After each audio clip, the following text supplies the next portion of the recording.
All right, thank you, everyone. Good evening. And with that, seeing we're a couple minutes after 7:06 to be exact. I'd like to call to order this meeting of the Wildwood Early Childhood Center Building Committee. To begin tonight, as a reminder, we are being broadcast by WCTV and live streamed. This meeting will be recorded for members of our community to view at a future time. And we welcome their continual support, WCTV's that is, in bringing this important information to our community.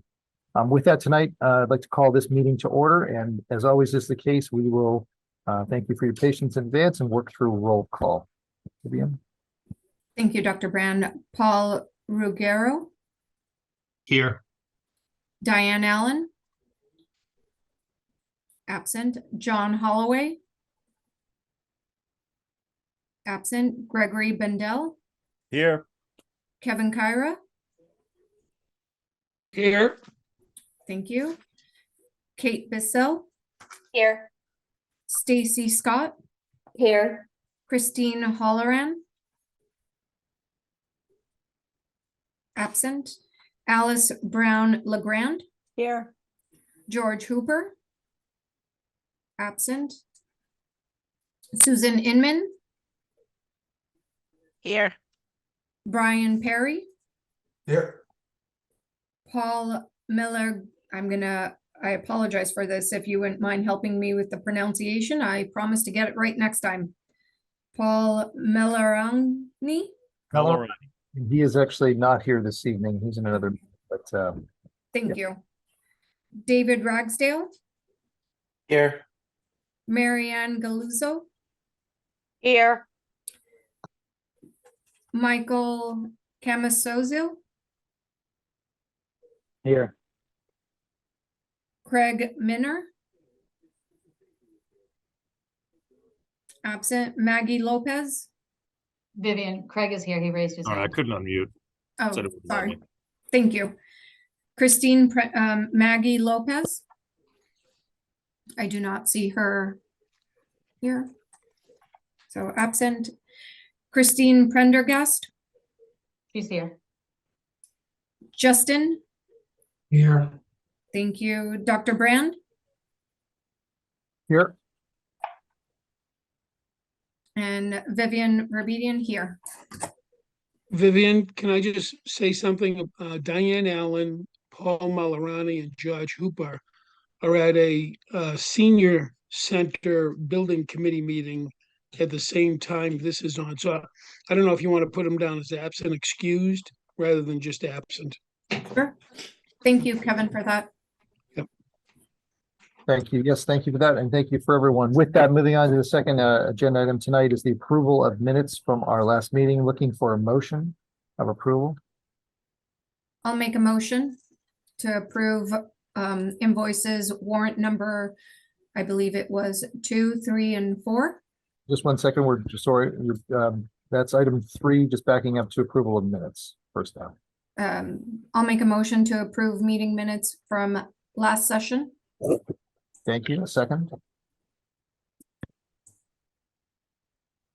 I'll second it. AC. Casey, thank you. And again, we are looking for roll call, but just before we go there, Julie, did you have a question or a comment?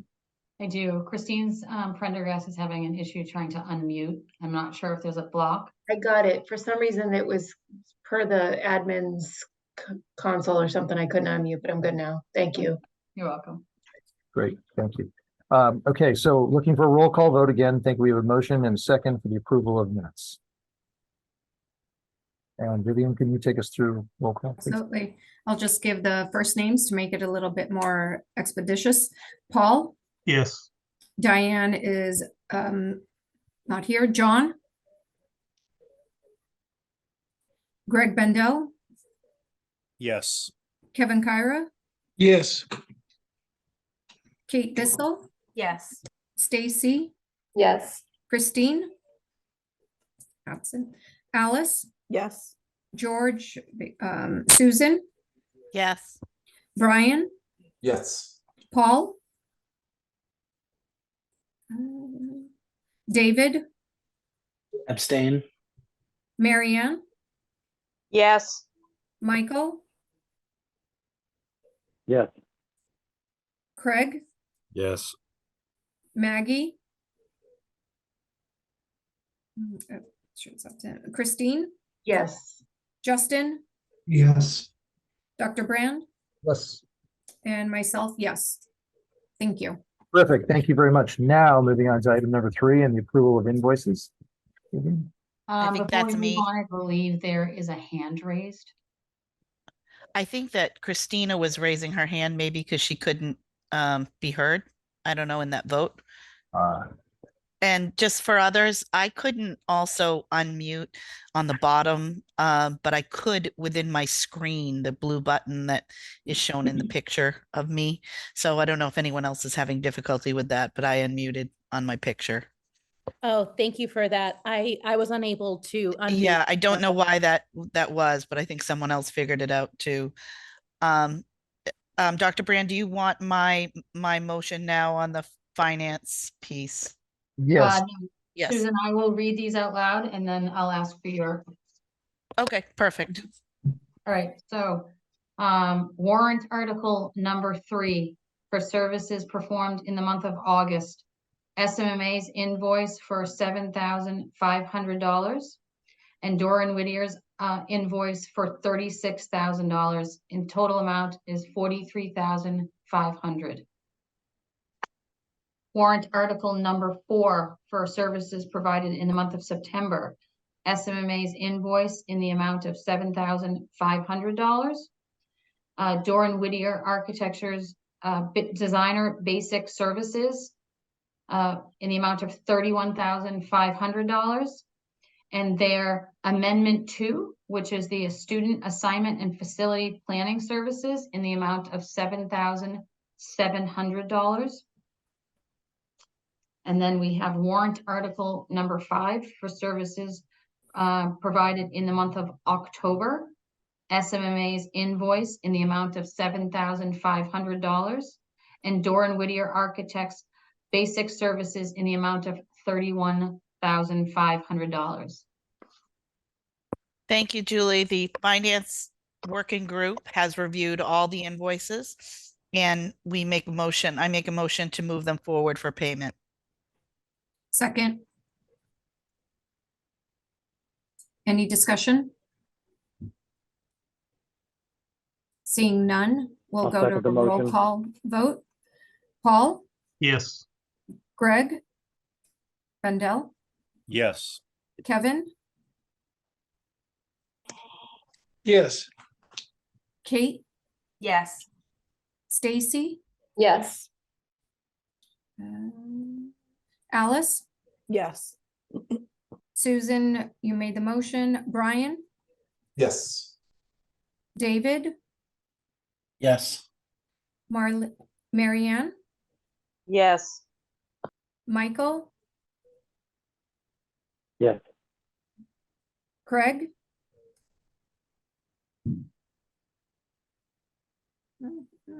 Yes. Sorry. Thank you. Maggie is not here. Christine, Yes. Justin, Yes. Dr. Brand, yes. myself, yes. Thank you very much, everyone. Moving on in the agenda to item number 4, post-existing conditions update. Turn that over to Ronnie. Are you taking that, correct? Thank you, Dr. Brand. Jason's going to just pull up the screen in a minute here. After our last meeting, we were corresponding with Ken Lord at the district, and he had indicated that some of the projects that had started over the summer had completed, and at the time of our existing conditions assessments, we were reporting on the current conditions at the time of our visit.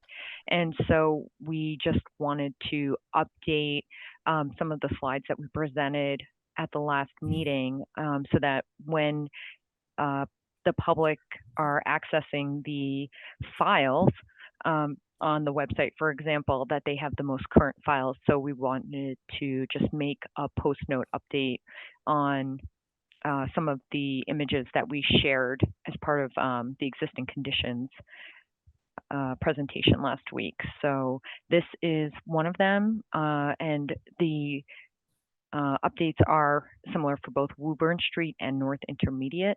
You'll see that they're highlighted in a blue font color. It's the post-assessment update where the network wireless access points were installed in August of 23, and that the new Zoom phone systems were extended into the classroom. So we had reported that there were issues with those, but in fact, they have since been addressed. And so we will be updating the presentations and the information that is accessed for this information. So Jason, you could advance to the next slide just so they see the North Intermediate.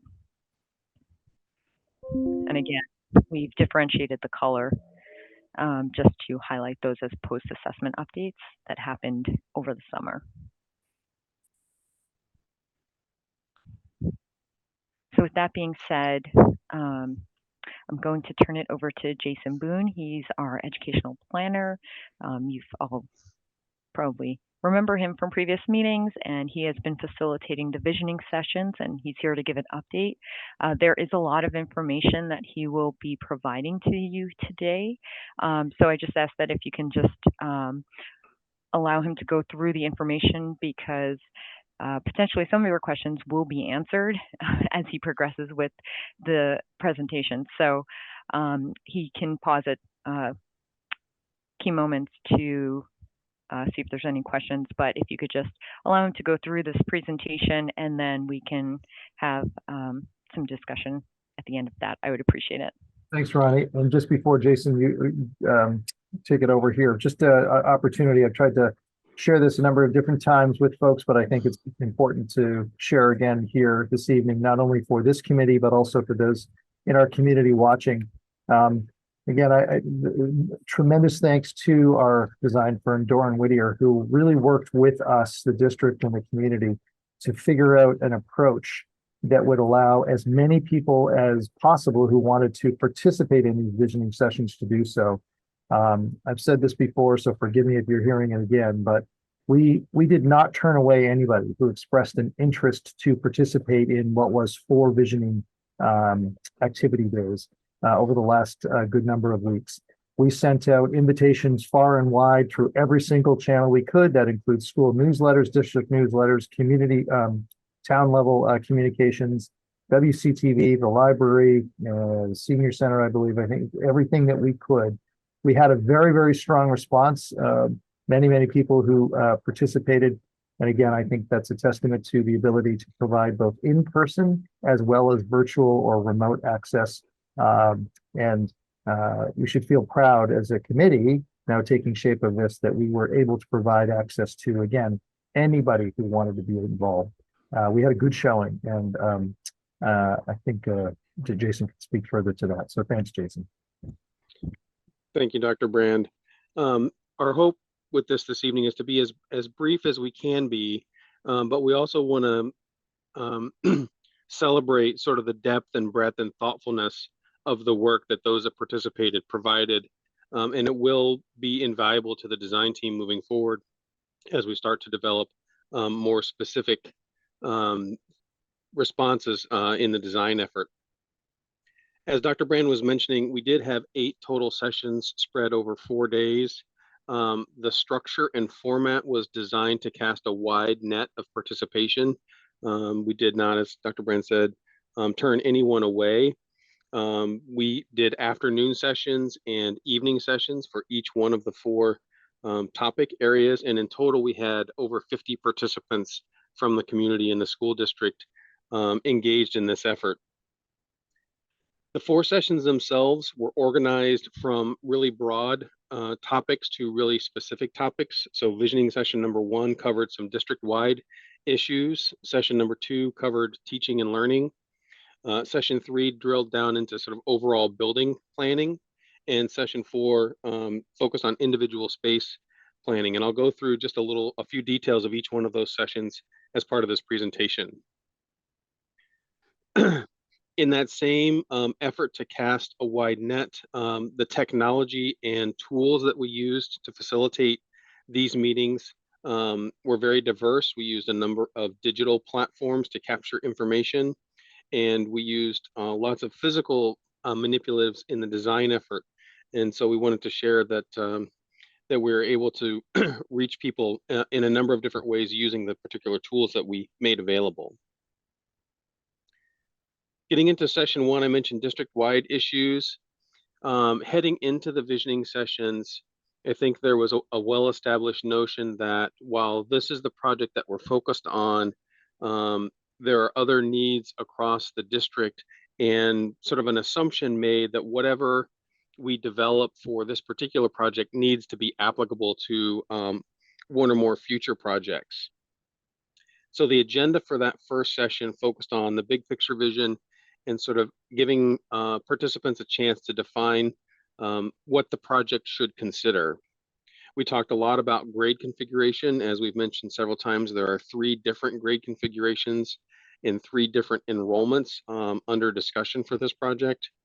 And then finally, given the size of some of the agreed upon enrollments, the question around how many schools should be in the elementary portion of the district, and whether or not we should consider sort of school within a school models was a third topic of discussion in this session. When we asked folks to respond to what their vision was for this project, we used the Mentimeter platform and gave folks an opportunity to share their vision in sort of a single word. What you're seeing on the screen is what's called a wordle, where the larger the word, the more frequent it showed up in responses. And so what this particular graphic communicates is that there's a lot of things that are important or were important to those that were in attendance, but the largest of them was an interest in consolidating and sort of changing the grade configuration that currently exists across the district. A second activity we undertook as part of visioning session number 1 was related to grade configuration. And what you're seeing on the screen are some of the work product. We know that this isn't legible, but we sort of wanted to give you a sense of what the mechanism was. We invited table groups to evaluate the advantages and disadvantages of all 3 grade configurations that were on the table. We also used a similar platform to invite table groups to respond to prompts around school size, school count, and in particular, the idea of a school within a school model. For those of you that aren't familiar with that term, a school within a school model is where you might have a single building, but have 2 independent entities operating in that single facility. In one version of this model, which is how we defined this term for this group, a school within a school would have separate lead administrators, could have separate identities, could have, even separate front doors, but have a very few number of shared spaces. Typically, they're things like cafeterias, libraries, gymnasia, kitchens. And so when we say school within a school model, that's what we're talking about. And so if we were to summarize at a high level what the outcomes of that first session were, to begin, we thought we heard that there was broad acknowledgement that there are more facility needs across the elementary facilities than this one project can address. And so the question from the group of participants was, what's the plan for the remaining needs? Should the community, should the district consider putting a plan together to address whatever needs are remaining after this project is completed?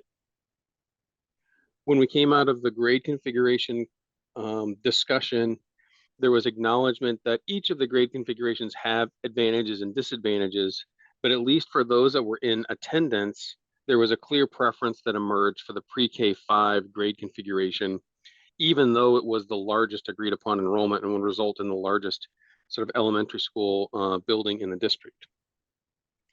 And then finally, with the school within a school model, there was quite a rich discussion around this particular idea.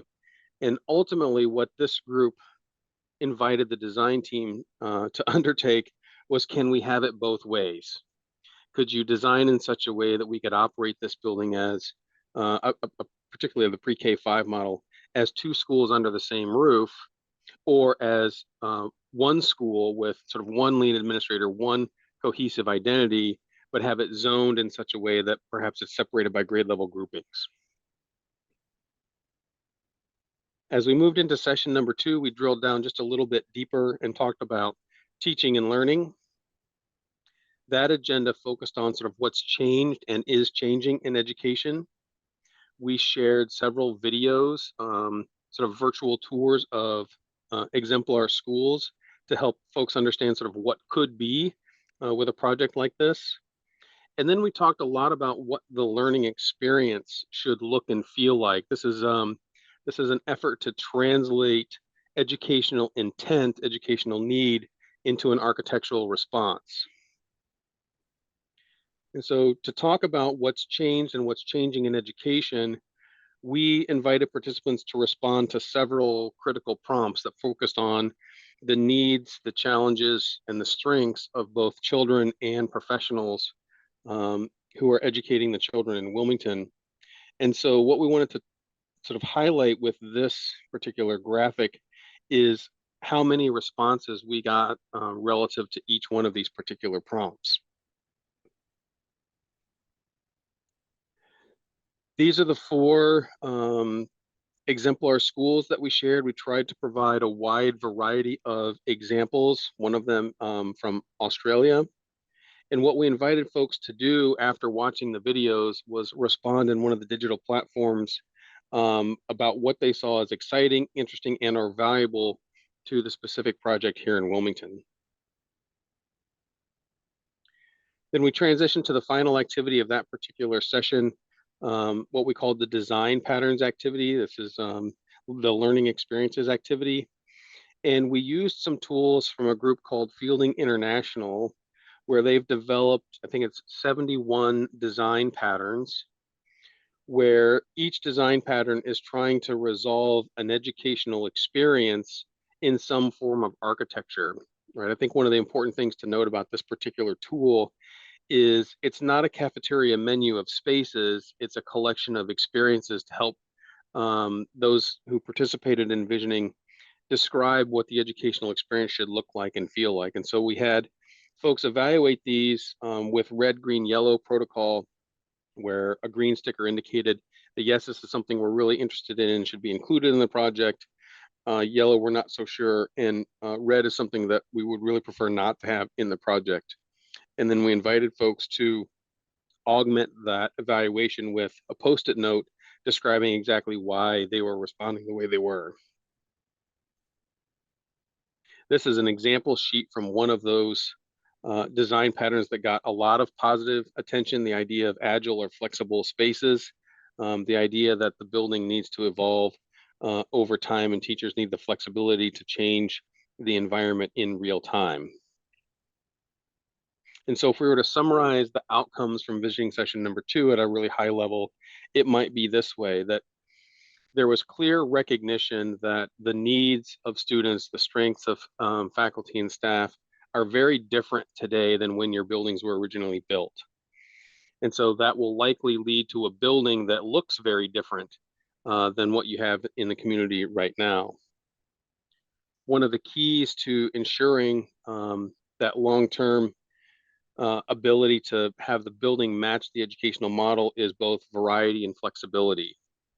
We don't quite know for sure, but that may translate into things like the classroom isn't the only learning environment that is needed. There may be supplemental spaces, small group rooms, breakout spaces, spaces for student support professionals. There may be a much wider variety of spaces than you're used to seeing in your existing buildings necessary for this project. And finally, sort of an interesting outcome. Sometimes we see in communities where they really want to use the project as a mechanism to change the way they're delivering education fundamentally. We didn't hear that here. Sort of what we heard was the building should operate in such a way that we can continue to deliver education the way we are currently delivering it, but be flexible enough and adaptable enough for us to change our educational mind over time. As we transition to session number 3, we're talking about overall building planning. And what this is about is sort of spatial relationships, how a building might be organized to meet your educational and community needs. So the session started with a review of some school tours that we went on between sessions 2 and 3. And you'll see a short video about those school tours in just a moment. Then we did the overall building diagramming exercise as our primary activity for the evening. And then we concluded by trying to synthesize the work of this particular session into a set of guiding principles for design that are still in draft form, but that we would continually reference as the design moves forward to ensure that what we're designing aligns with the educational and community intent for the project. So the overall building diagramming exercise, this slide represents the set of instructions that we gave the group. What you're seeing here is what we call a vision board.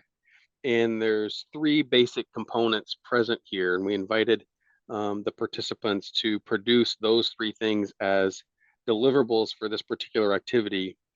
The majority of the graphic is an overall building diagram where individual spaces are represented and meant to communicate the spatial relationships between major parts of the project. And then that's been supplemented with inspirational imagery trying to help communicate to the design team what some of these spaces need to look like or feel like, or what sorts of features they need to have. The second major element is in the long bulleted list on the left-hand side. These are a set of guiding principles that a particular group felt were important to consider for the project. And then finally, in the upper left-hand corner, the sort of bolded statement there, we invited participants to craft a 1 or 2 sentence vision statement that describes the overall intent for their particular vision concept. And this is an example of the work product from that group. This one happens to be for a pre-K 5 model, but you can see how in-depth their work is. And then the post-it notes that you're seeing, we concluded this activity by inviting other groups to critique the work with what we call a plus delta protocol. Pluses represent things that folks really agreed with and liked. Deltas were things that other individuals would like them to reconsider. And so while we're still processing the results of this particular visioning session, this drawing represents a synthesis of the 5 groups that took on the pre-K 5 overall building diagramming activity. So what you're seeing here in broad strokes is a concept where grades pre-K 2 are on one side of the project, grades 3 through 5 are on the other side of the project, and the shared elements are in the middle. It's important to not read this as a floor plan diagram, but there was a clear sense that there's a natural developmental and educational break between 2nd and 3rd grade, and that organizing in a building in this way creates identity for those 2 grade level groupings. And it also has the potential to do things like really shorten the travel distances to the shared spaces, rather than trying to put sort of all of the academic stuff on one side, and one group of students has to walk a long way to get to those shared elements. So over the next several weeks, we'll be synthesizing the other outcomes from this particular activity into drawings like these, so that we have one of these for each one of the 3 grade configurations. And ultimately that will be folded into our formal report on visioning that will be included as part of the first submission to the MSBA. And then similarly, I won't go through these. We can make these available to folks if they want them. This is a draft synthesis of the guiding principles for design that showed up as part of this particular session. And we've got 2 slides of them just so they're in here as a record. They're still a draft, they're still up for discussion, and will be among the things that we discuss with the building committee in the weeks to come. So if we were to summarize visioning session number 3 outcomes, for those that were in attendance, there was a clear consensus to organize a pre-K 5 building into a pre-K 2 component and a 3 through 5 component with the shared stuff in the middle. Inside each one of those larger grade level groupings to organize the building into smaller grade level learning communities. So all of the second grade classrooms are together, all of the pre-K classrooms are together. Special education and student support services are really important, and that the project needs to consider purpose-built spaces for those particular programs. Something that came out that maybe we weren't expecting, there was a request to consider new and or expanded programs for things like English language learners, potentially world languages at the elementary level, STEM programs as a special like art or music or PE at the elementary level, and one that's not listed here, questions around whether or not there should be an opportunity for full day pre-K for those that would like that.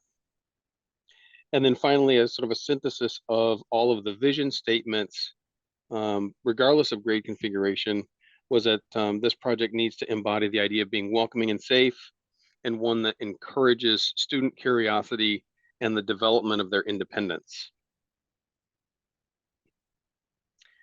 And then so finally, in vision session number 4, again, we drilled down one step further, where we're talking about individual space planning. And the agenda for this meeting had one basic exercise where we talked about key spaces. And then we tried to summarize all of the visioning takeaways for everybody as a concluding element of all 4 sessions. When we say key spaces exercise, we invited groups to self-organize, participants to self-organize based on their interest, largely focused around departments. So, there was an art group and a music group and a core academic group. And this graphic that you're seeing on this slide is an example of the tools and resources we gave them. This one happens to be related to special education. So a sequence of spaces, a copy of the design patterns, and then several precedent images that related specific to that particular interest. This was the example that we gave of what we were hoping their work product might look like. This one happens to be for music.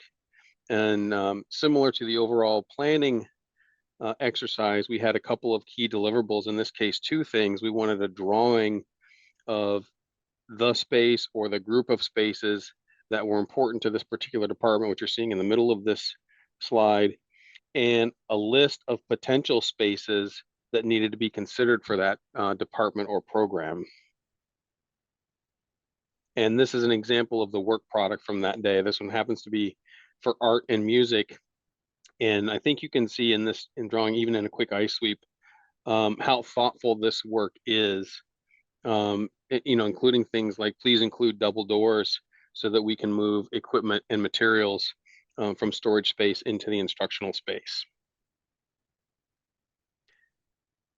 And so if we were to summarize visioning 4 outcomes at a high level, this notion of spatial relationships being critical was one of the highlights, to not have spaces that are like one another really spread out.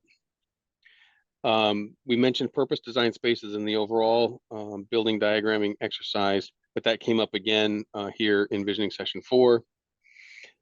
Almost everybody in every department identified more than one environment being necessary to align with the curricular offerings and the activities that they hoped to be able to accommodate.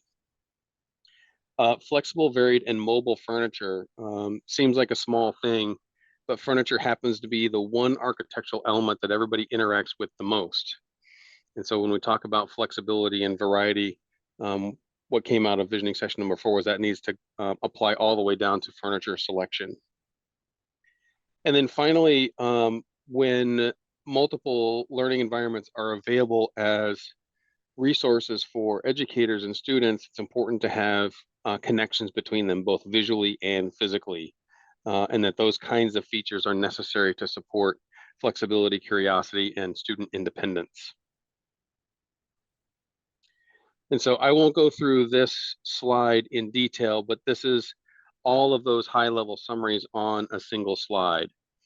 And so what the design team will do with these outcomes is we will use them to inform our early conceptual design process to develop all of the options that we need to explore as part of the MSBA process.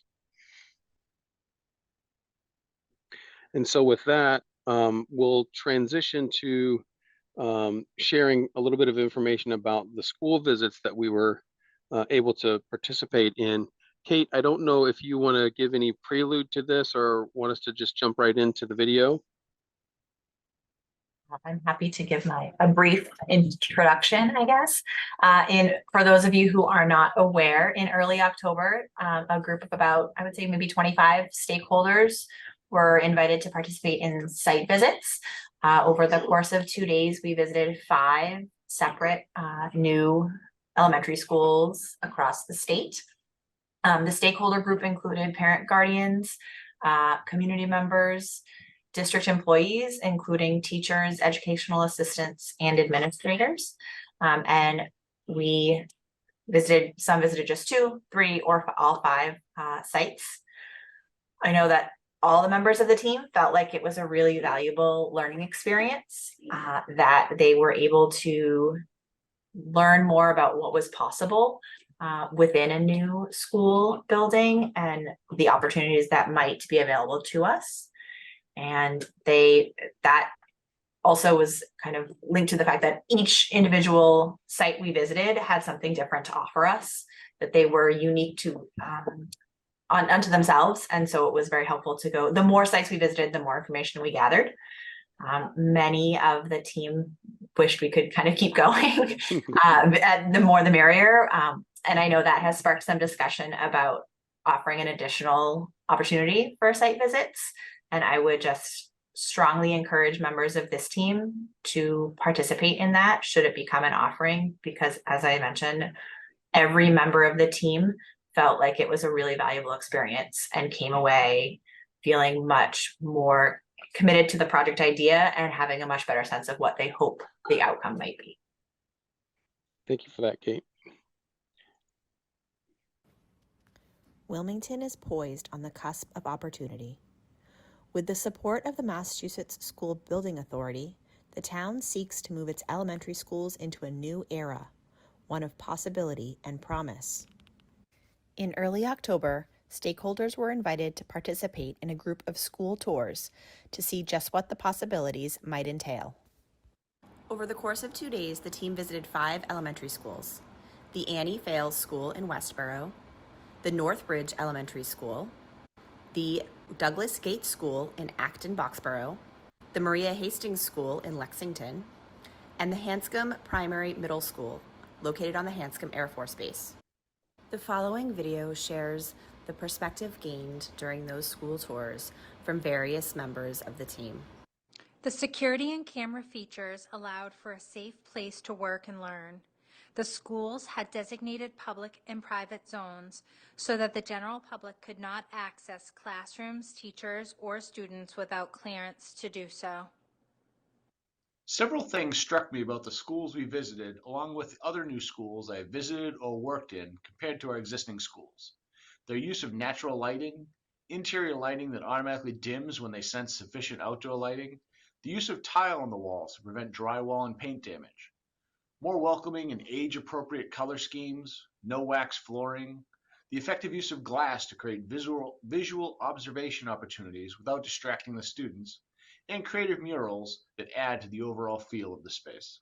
As a special education teacher, I really appreciated the schools that added sensory or motor rooms into their design plan.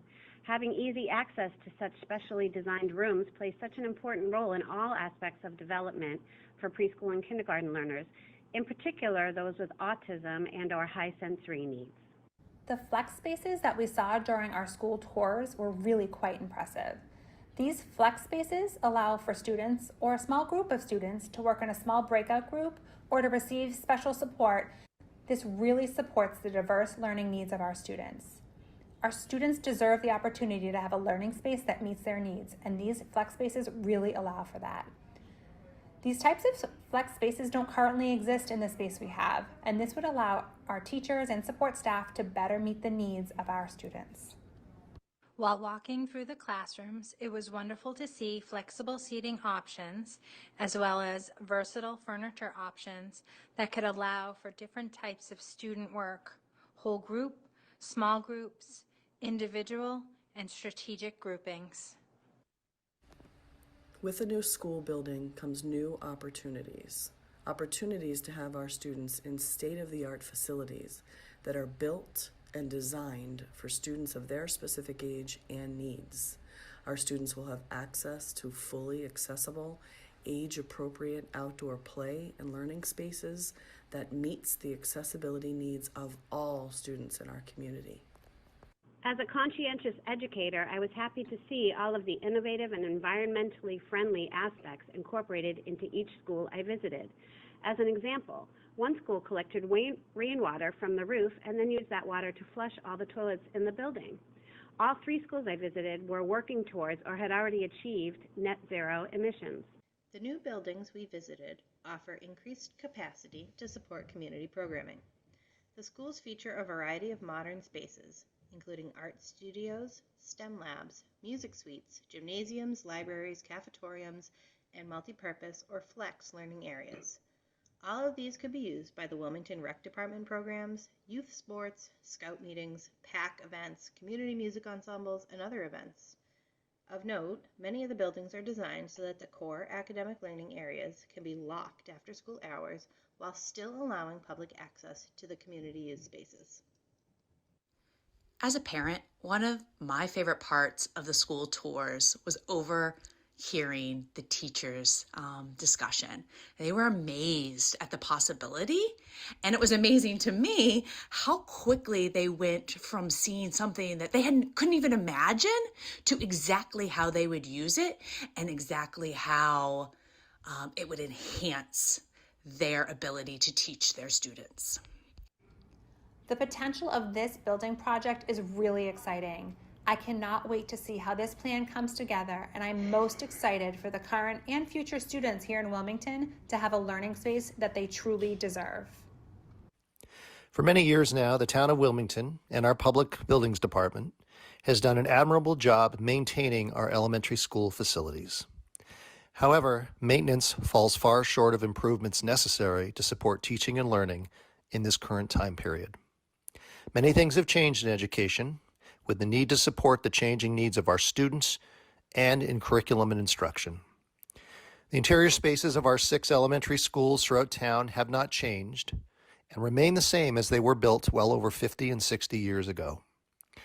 Unfortunately, these facilities simply cannot provide the physical environments to best support the important work of our educators, nor are the types of spaces that best allow our young people to thrive in their learning.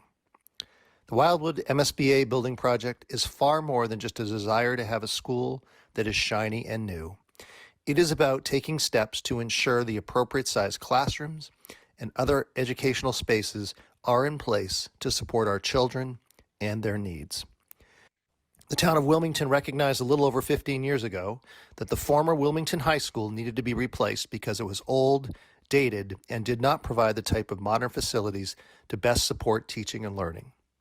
Our elementary students and staff deserve nothing less, and the importance of providing modern facilities for our earliest of children is no less critical. Now is the time for our entire Wilmington community to help us chart the next chapter for not only the Wildwood project, but our entire school district. Thank you for your time and your support.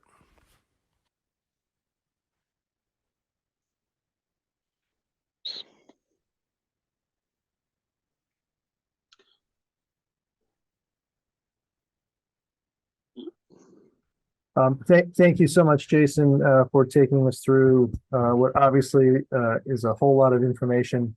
But it'd be best maybe to just pause and see if there are questions from members of the committee for the information that you shared.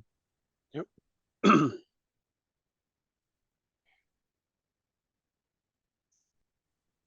Anyone on the committee, on the building committee, if you have a question, please feel free to ask away. When do we expect to play that back to the community? That video specifically, or even the accumulation of feedback that Jason has collected from the 4 sessions. Jason, do you want to speak to that? Yeah, I think our intent would be to share that information at the next public forum. And as soon as we have the visioning report ready, even if it's ready before we need to formally submit, we would make that available on the project website as a document for folks to be able to review. Okay. So clearly there was lots of structure that went into collecting those results. If we get, well, when we get feedback, how do we manage that feedback against, this overwhelming, collection of results that you got, and how do we deal with that? So this information will be synthesized in a couple of key ways that'll be a little more digestible than, let's say, the entirety of the visioning report. Two of those documents are what we call the educational program narrative. This is a document that the district puts together that describes its educational intent. And so, for example, that will include things like programs and services, the features of spaces like special education. So that'll be one document that will be informed by this particular work. The second one is a series of space summaries where we take this visioning work and we translate that into a list of rooms. We'll have one space summary for each of the 3 agreed upon enrollments. And both of those documents will be shared both with this group and with the school committee because they're the foundational documents for what the project could be. And so the design team takes the step of translating the visioning outcomes into these 2 critical documents, and then ultimately into conceptual design efforts that again will be shared for review and feedback to make sure that we've heard everyone correctly. Does that answer your question? Yeah. Thanks, Jason. Other questions for Jason?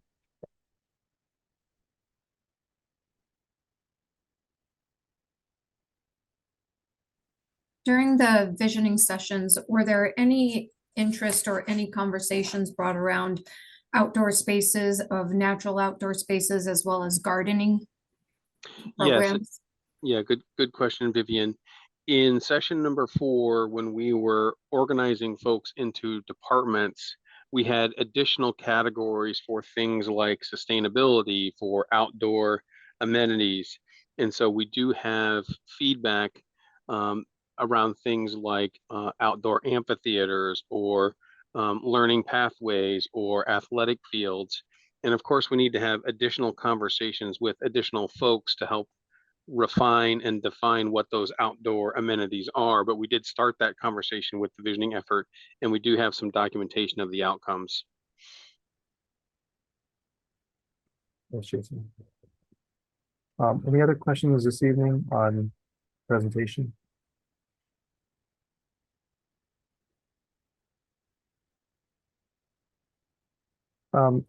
As far as that video goes, and all of this information, but again, we will. The great news about that video is it's an isolated standalone video, and so we can and will circulate that amongst our community as well too, just to see the power of visits, which takes us to sort of the secondary bullet under item number 6, and that's additional school tours. Kate mentioned the power of which she felt was the power of the visits, and I know she speaks for many others who I had a chance to talk to who went on these tours. Julie, you and I have talked a little bit about this. Do you want to share, if you would, with the committee, your thoughts around the importance of tours and what this possibility might look like for scheduling some additional tours for members of this committee to also participate in? Absolutely. I would really like to thank all the people that did attend the tours, 25 or so people over 2 days toward total of 5 schools. After having gone through that and done the visioning session, it was really prevalent to us how much people really enjoyed seeing them, and we thought maybe we would offer another opportunity to the members of the school building committee to attend another tour. We have an opportunity where a neighboring town of yours, Tewksbury, new elementary school, that we are looking to reach out to them to see if there are members of this committee that would like to go someplace a little closer to home. I know that it was very ambitious of us to travel down to Northbridge and, you know, out to Hanscom. They required some security clearance to get into Hanscom, and I appreciate all the people who attended that tour and sent in their personal information so that they could see. But knowing that there's a school right around the corner from you, isn't too far away from your homes, that maybe members of this committee would like to attend. I think it really is important, considering the future of your schools and what you can see for the future of the Wilmington students. So we are offering to schedule that tour maybe sometime in an afternoon. We'd like to do it while it's potentially daylight out. I think it's important to see the classrooms, and it's getting darker now with the time change. But we'd like to offer that to this community. In addition to that, Vivian Verbedian, also an onerous project manager, has worked on several projects in Watertown, one of them being the Hosmer School, and she has also offered that if people are interested, we could schedule a tour in Watertown. Now, I know Watertown's not as close as Tewksbury, and it is not an MSBA project. However, it is a school project, and it's pre-K to 5 as well. So we'd like to offer those opportunities to you all. Vivian, you have anything you want to add to that? Yes, thank you, Julie. And I'd like to echo what Kate and her group has done, that it is highly important for us as a school building committee that our members that are willing participants for the future of Wilmington to not only visually see these schools, but to tour them ourselves, since we will be the ones in charge and responsible for making decisions on behalf of this community at large, to at least have an opportunity to see what the potential can be for the future Wildwood Elementary School. In response to I know that Tewksbury is a lot closer, and Watertown is one that I selected. Granted, it is not an MSBA project, but one that, as Jason spoke of earlier during the visioning, is that they created a school within a school atmosphere. And for you to be able to see firsthand how they segmented the preschool kindergarten from the rest of the school, and how there are shared areas, separate entrances, separate playgrounds, but how all of it commingles and works seamlessly. So I highly recommend the Tewksbury, since that one is one that is very close in proximity to home, and feel like it is a neighboring as well as a competing town to us. Let's see what, the Joneses have, and how we can make sure that we have something similar, if not better, as well as the opportunity, if there is so much of an interest, to go to Watertown as well. Thanks, Vivian. So we will work on trying to solidify those possible dates, or those tours first off, and possible dates, and in turn follow up with the members of this committee to try and schedule those and see what interest there is. And I just again, I want to thank Kate and the others that went on the tours, and we'll certainly echo what Vivian has said, and Julie as well too. You don't know what you don't know until you get a chance to get and see it in person. Although I did not attend these specific tours, I, in my work and in this role, chance to often visit new schools, or I've worked in new schools in other districts. And it is just so vastly different from, modern facility and what one is of 50, 60 years ago. So I would echo everything of the importance of trying to bring focus to that. So we will follow up with you on that and try and make that happen in the next short window of time. Thank you. Highly encourage this committee to attend. And I just can't let this pass. Thank you to Kate, a big shout out. I've given her many of those, but that video is was her production, and it was her production specifically, with the voices. So great job, Kate. Thank you for all of your efforts on it. Okay, next steps. Julie, or I'm not sure, Julie or Jason, you want to take us through that? This is item number 7. Jason, you want to pop that presentation back up? Actually, I'm going to take that over. So, Okay. Ronnie here again.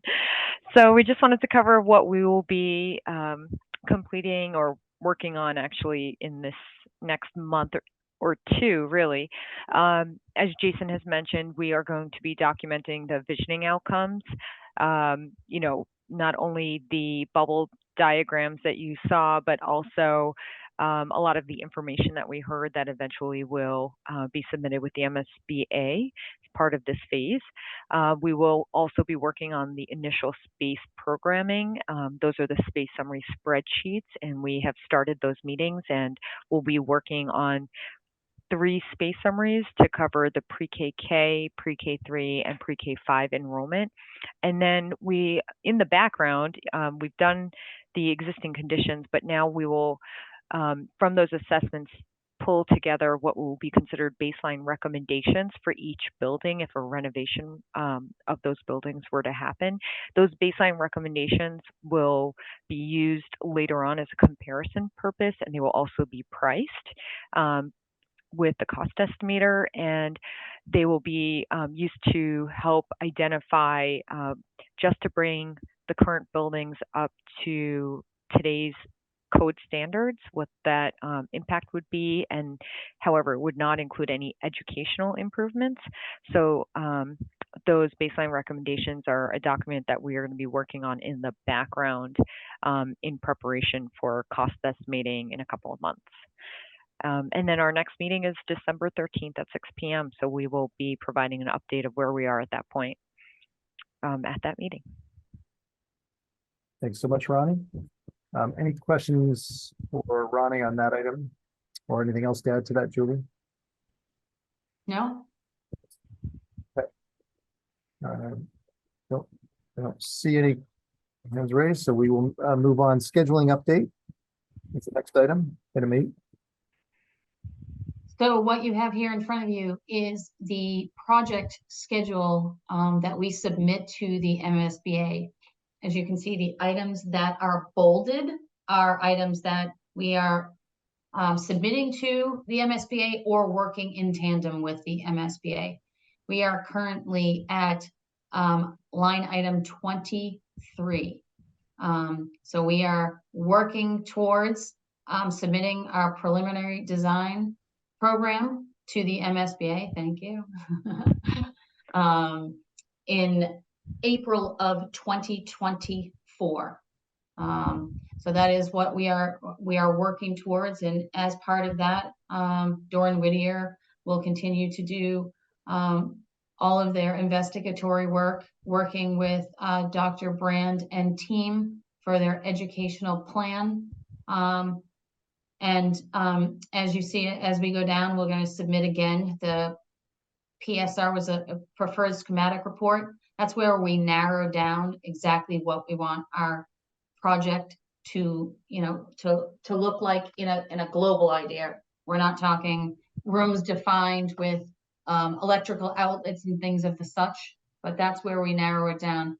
And then we go before the FAS subcommittee, the facilities subcommittee. We talk with them. They look at our project. We review it with them. And then we go before the board, the MSBA board, to present what we would like to have as our project in October of 2024. From there, Doran Whittier continues on developing the schematic design and making the project look a little bit more refined. Once we have that, we do a cost estimate. So we have an idea of how much this project will cost. And we will submit a final project scope and budget agreement to the MSBA. That is a process that we kind of go back and forth with them. It talks about the space allocations that Jason mentioned earlier. And we combine an entire package and submit that to the MSBA in February of 2025. I know that seems like so far away, but you'll be surprised at how quickly it goes. So once we do that, the MSBA always sends back comments. They have questions, we respond to them, and we attend their board meeting in April 30th of 2025. From there, we will then go to town vote. Right now, we have that as TBD because we do not have your town meeting schedule for 2025 yet. So in talking with your interim town manager and your assistant town manager, we are working on putting those dates together and determining at what point we will go for town meeting, excuse me, and then subsequently the debt exclusion. Does anyone have any questions on the schedule? I mean, we've shown it in numerous ways. Doran Whittier and team have actually shown you this schedule, but broken out even further by week what they're doing in past presentations. But if there's ever any questions, we've shared that email address with you all. We have no issue if you have questions as to what does PDP stand for? What does PSR stand for?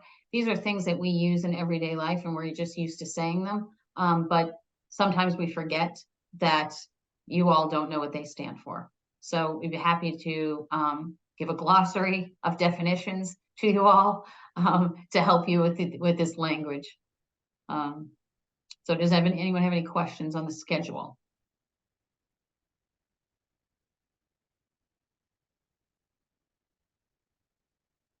Okay. Great. Thanks, Julie. I think a glossary is a great idea. We can add that into the to be developed frequently asked questions undoubtedly too. That will help them and we'll follow this. Absolutely. Moving on the agenda, the ninth item tonight is the public relations working group formation. Julie, can you speak to this? So as part of the project, it's really important that we get our narrative correct and we get the information out to the public. As members of this building committee, I would suggest that any communications that we have as building committee members with the public remain neutral. When I say neutral, I mean never pro or never against. We just report the facts. We have sent forward to the committee, Sarah did several months ago, to see if people were interested in being part of the communications working group.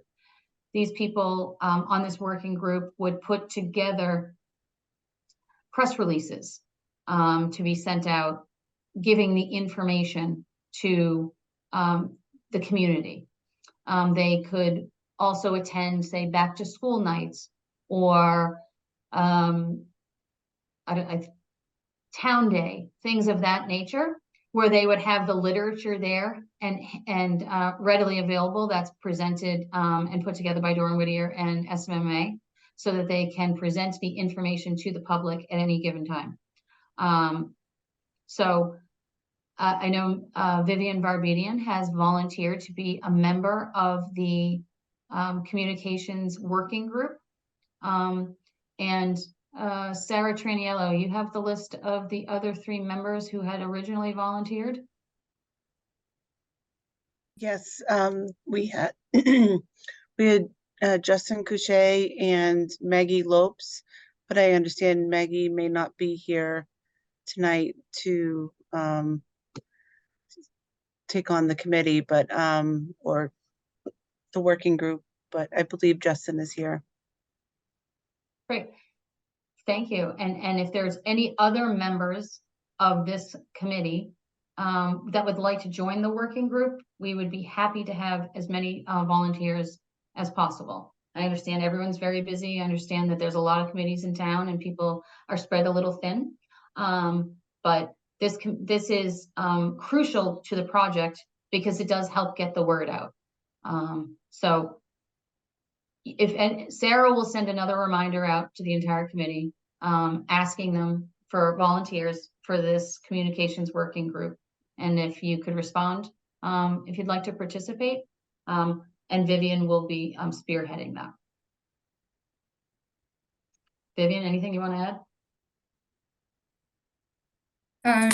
No, thank you, Julie. I think this committee, among all the other ones, are extremely important because the more that we can communicate with the public and the community at large to help them understand and decipher all the needs and requirements for the school project and why it is so valuable and important, it is one step closer to a yes vote. With that, we need to get our message and information out correctly and quickly. So I appreciate anybody willing and interested in joining. Thanks, Vivian. Thanks, Julie. Any further comments or questions on the working group? Dr. Brand, I just have one quick question. Do we have any literature that we could get out to the community, say within the next month? I think that's one of the primary goals, Marianne, that we're going to do as our first session in the communications working group. And for that reason, it's highly important for us to start the communication and start getting word out. And we don't know exactly what it looks like just yet and how much to divulge other than what's been presented at the community forums. So I'm hoping that maybe you and others can join in and we can brainstorm together on what should go out and what do you think the public would be interested in learning more regarding the project. Yeah, I know there's a big community event coming up December 2nd, the tree lighting. Yes. I didn't know whether we could get any sort of brochures out. We'd love to target I'm sure that. July 4th committee would put it in their building and could be readily available. Yeah, I'm very concerned at this point to only have 50 people at the visioning and maybe, I don't know, 25 tonight. It's out of 24,000 people in this community. It's starting to get a little concerning.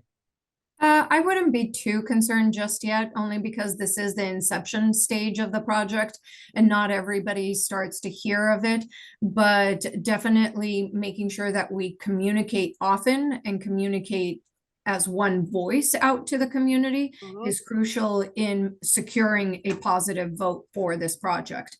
We also have to kind of look and make sure to find ways and how we can meet the public where they are.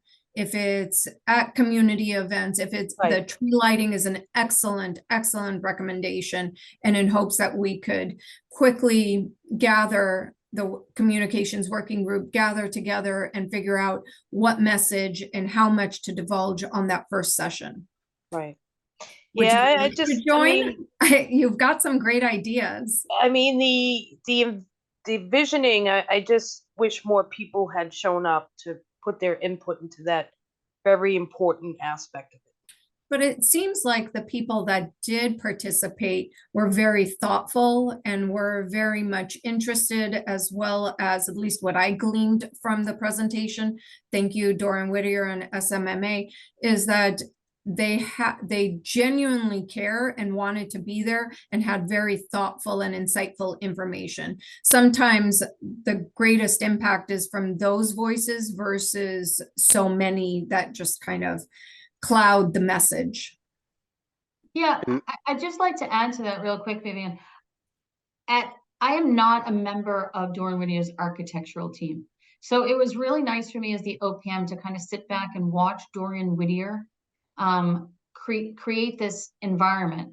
And we had educators, we had parents, we had, senior citizens, administration. I think we had a wide range of people that attended the visioning session. And I do agree, there was a lot of thoughtfulness put into the conversations. I was fortunate to be able to float from table to table to table, so I could, gather information from some people, be able to walk down to the next table and hear what they were talking about, and be able to use all of the different platforms that Doran Whittier provided.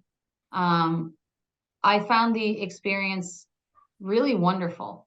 I unfortunately missed one of them due to I was on vacation, and when I came back for visioning session 4, I was actually floored at the amount of work that was done, cumulatively between 1, 2, and 3. And that when I came into the room, I was able to understand exactly what happened in visioning session 3 by looking at the diagrams that were created. It was a really wonderful experience to be part of. And the people that did, attend, I think they feel the same way. So Thank you for that praise, Julie. If I can just continue a little bit, Marianne, we may be able to, in fact, we're likely would want to leverage some of those platforms that Julie just referenced in future meetings as a way of, again, casting a wide net out to the community. We have a lot of experience crafting, prompts for the Mentimeter platform, or providing the conceptual options on the Millinote platform digitally, so that folks can, watch a presentation and then respond with their feedback, either synchronously or asynchronously, using, those digital platforms. So in terms of community participation, there are still lots more opportunities for that to occur. And it won't just be, the design team presenting out, here's what's been decided, isn't it great? Many of them, if not all of them, will be more interactive in us actively seeking feedback and active participation from members of the community. And we have the ability to use those digital platforms to our advantage to accomplish that. Thanks, Jason. Thanks, Marianne, for raising that, and completely appreciate the people who are stepping forward and just the ideas and the creation of and the provision of those. As I said at the last visioning session, one of the challenges for any school district, or at least most that I know of, is that in the absence of a public relations department or a marketing department, we are left to our own devices with the help of volunteers and rather limited staff that are not connected to children or programs, to think about how to construct and craft messages around some kind of important project like this. And so the ideas are welcome. The thoughts are certainly encouraged in terms of how we can best try and get this messaging and the information to the community. Moving on, if we could, to item number 10, discussion, correspondence, or new items. Is there any correspondence this evening I'm aware of, Sarah, or others? not that I'm aware of. Thank you. Any other new items that committee members might wish to recommend or suggest for a future agenda or a next meeting? I'm sorry.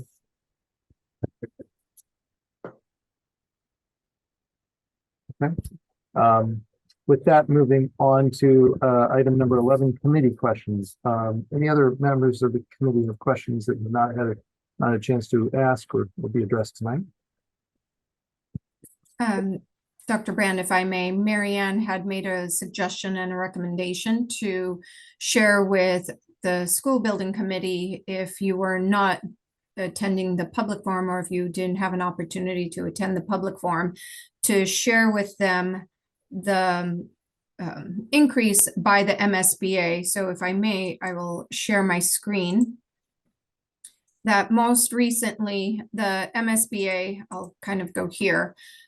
For the MSBA, for a very long time, historically has contributed towards the construction funding, and they usually place a limit to how much they can contribute, due to the fact that there are a number of schools that get invited into the grant program, and based on the amount of money or appropriated to them and how they can best serve these communities and invite a larger group of communities to join into the grant program.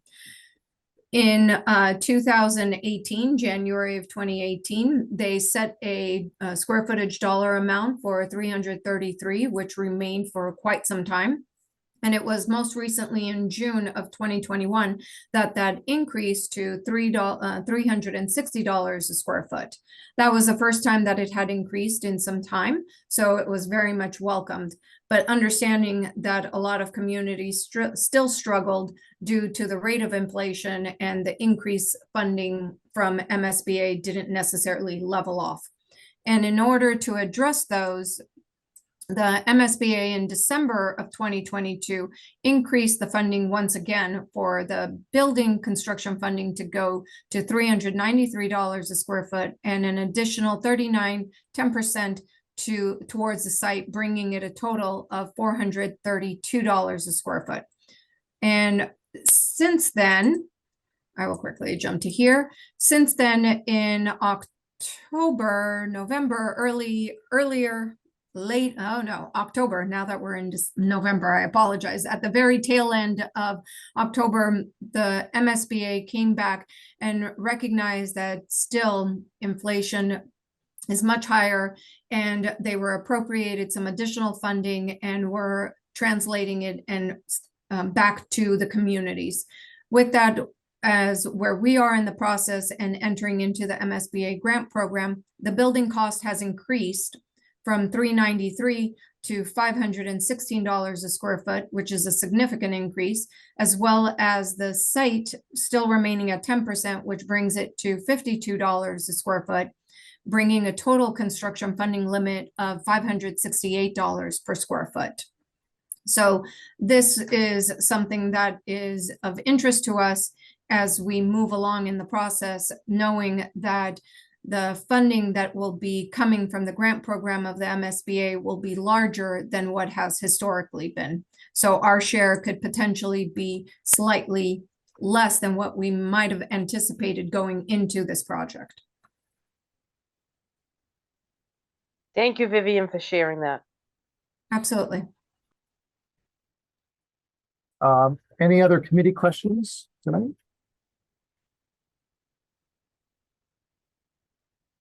I have a quick question. I know one of the warrants that we approved earlier was for hazardous materials testing. Has that occurred already? Thanks for that question. I'll turn that over to Ronnie. Could you speak to that? Sure.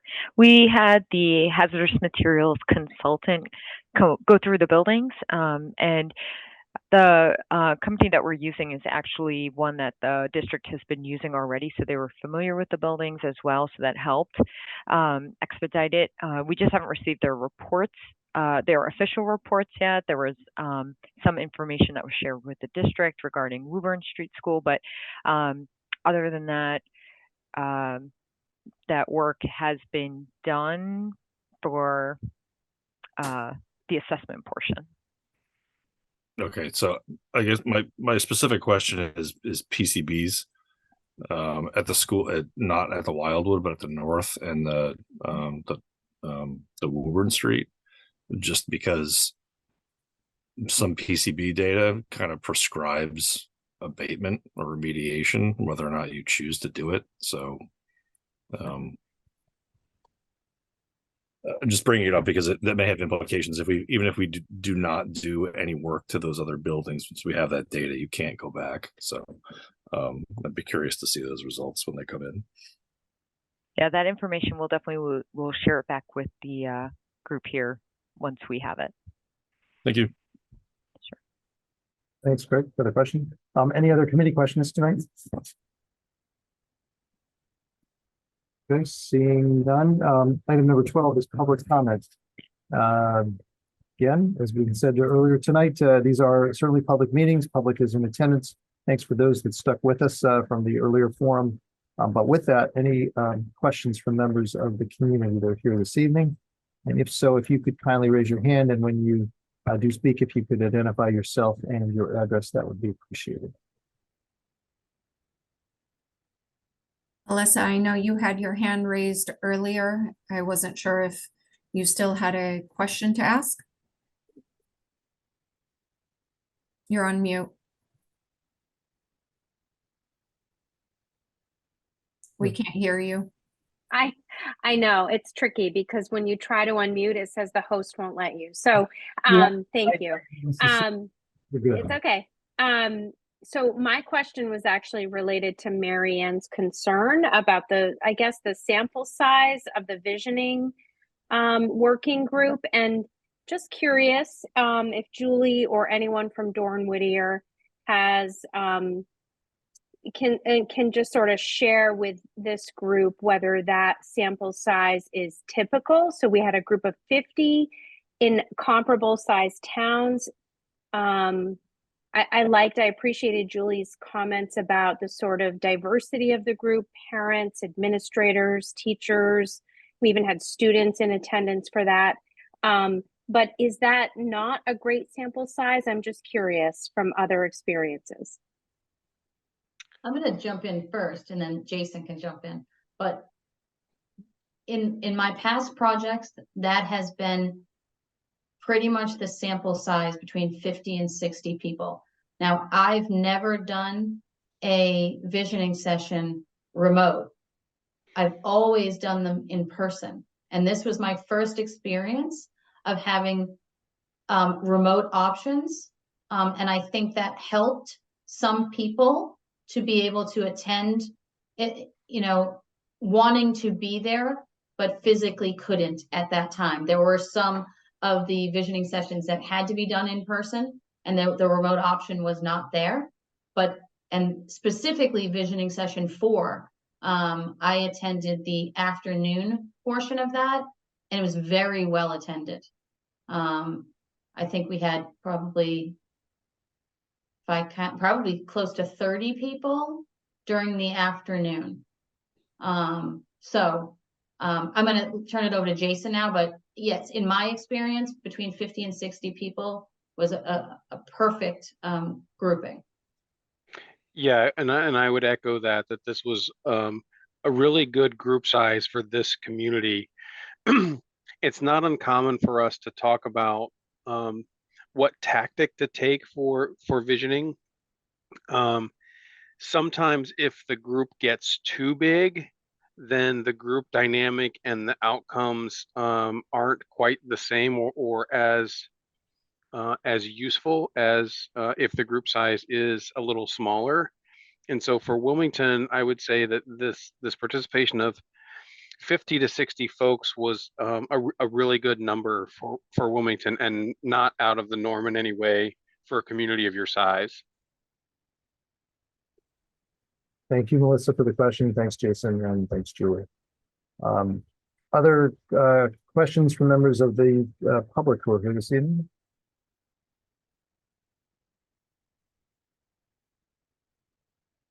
I don't believe there are any others then. And if not, then item 13, the next meeting, Wednesday, December 13th, as was shared earlier. We will make sure we get the agenda for that and do our very best to bring attention to these meetings continuously through both my office, town level, and through our school communications as well too. Again, just a plug for members who are watching this. We are working our very best to include robust presence on our district website with a specific page for this project and all of the information connected to it. So for people who are interested in trying to tune in and follow this developing and important and exciting story, we're going to work our hardest to try and make that really possible for you. And with that, unless there's anything further from members of the committee tonight, thank you so much for hanging in there. I know this has been a long evening. Thank you for members of our community who also joined and stayed, many, for this meeting. I'm looking for a motion to adjourn tonight. I make a motion to adjourn. Thank you. A second? Second, Mary Ann Galezo. Thank you. Vivian, would you take us through if you would? Sure. Paul? Yes. Greg Bendel? Yes. Kevin? Yes. Kate? Yes. Stacy? Yes. Alice? Yes. Susan? Yes. Brian? Yes. Paul? Oh, absent. David? Yes.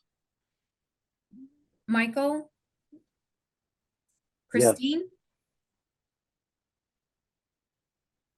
Christine was here earlier. Which one? Prendergast? Here. Thank you. Justin? Yes. Dr. Brand?